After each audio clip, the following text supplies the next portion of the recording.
तर या साकीनाका दुर्घटनेवरून आदित्य ठाकरे यांच्याकडून महापौरांसह शिंदेंवर सुद्धा टीका केली गेली आहे। महापौरांएवढेच नगर विकासचे मंत्री सुद्धा जबाबदार आहेत असं आदित्य ठाकरे यांनी वक्तव्य केलेलं आहे।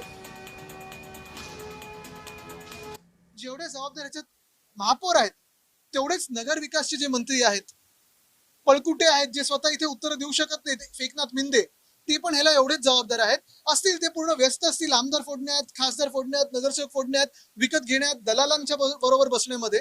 पण हे सगळं करत असताना स्वतःचं जे ड्युटी आहे, कर्तव्य, त्याचं तर पालन करा। अनेक वर्ष तर मुंबईनी महापौर पाहिलेत, कितीतरी दशक मुंबईनी महापौर पाहिलेले आहेत। त्या महापौरांनी मुंबईच्या महानगरपालिकेच्या कर्मचाऱ्यांची काळजी असायची। ह्यांच्या डोळ्या देखत जेव्हा तिथे मुंबई महानगरपालिकेचे कर्मचारी एका मॅनहोल मध्ये पडले, पहिलं तर रिॲक्ट कसं करायचं कळलं नाही, आणि दुसरं म्हणजे त्यांच्यावर चौकशी लावली। विचारपूस करण्याच्या ऐवजी चौकशी लावणारे हा पहिला महापौर असतील।